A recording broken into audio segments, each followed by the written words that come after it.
So let's look at circumcision then and now. What's the difference? Is there a difference?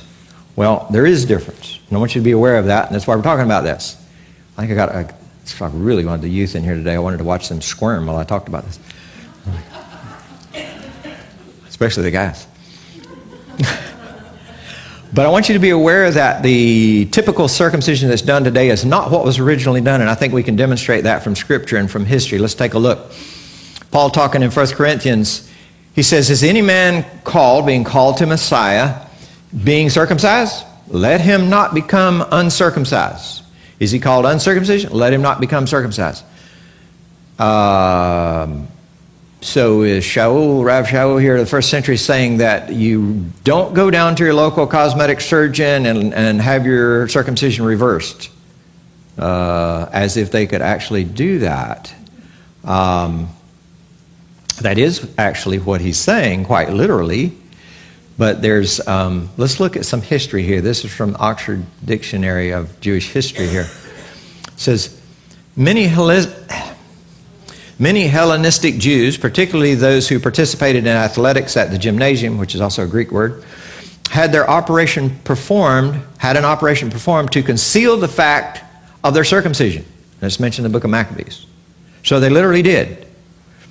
Similar action was taken during the Hadrian prosecution, in which period it was prohibited to be circumcised. If you circumcise your children, Hadrian would kill the child and the mother. Okay. Oxford Dictionary, 1997, page 161. So, now, in Acts 6:1, let's look and see if we can get to the bottom of what's really going on here. It says, now in these days when disciples were increasing number, a complaint by the Hellenists, here are these people again, arose against the Hebrews because their widows were being neglected in the daily distribution. Okay, so we see, this is in Acts. These are the Acts of the Apostles, the disciples. These guys are disciples of Yeshua, the Hellenists and the Hebrews. And so we have the disciples of Yeshua being called both Hellenists and both Hebrews, okay? So Hellenists, actually the word Hellenist comes from a Greek word, Hellas or Hellene, which is really in Greek, it's the central part of ancient Greece. It's the central part of the country. They spoke Greek, interestingly enough, and they also embraced that Greek culture and the Greek worldview. Now remember that by the time the book of Acts is here, the Romans are in charge, right? The Romans beat the Greeks. They beat the Seleucid Greeks in the intertestament period during the Maccabees. That's what the Maccabees was all about. And that's what the Feast of Hanukkah is all about. Okay, so they won. Okay, well, that's not what Hanukkah is all about, but that's during that period. They're fighting the Greeks, and then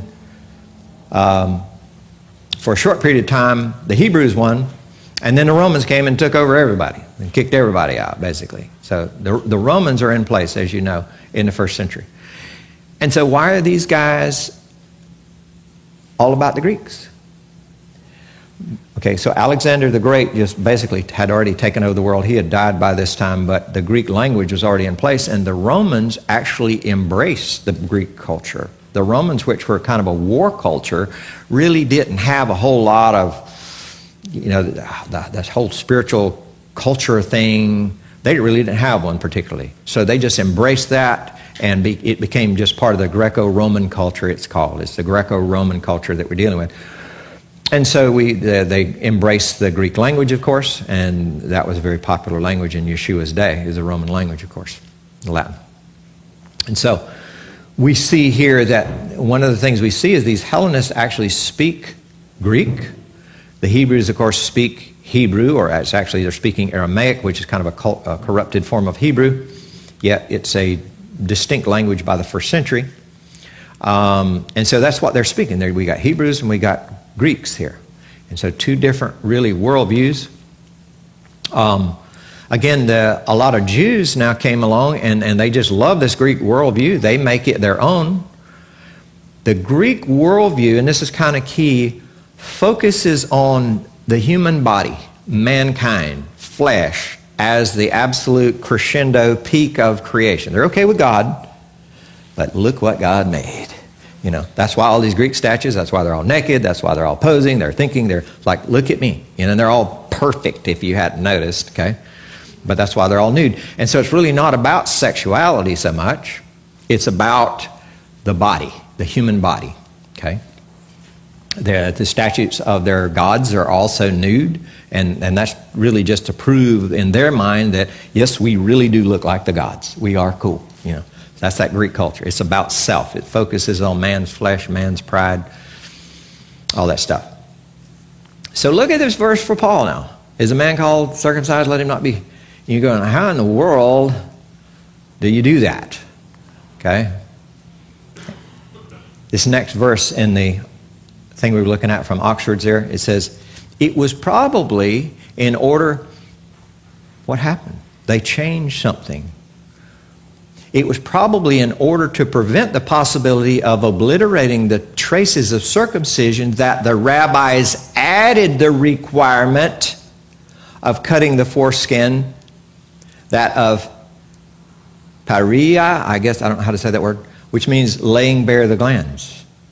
Okay, so the original circumcision and what they added so that you couldn't become uncircumcised, okay, you couldn't reverse it, is what happened later.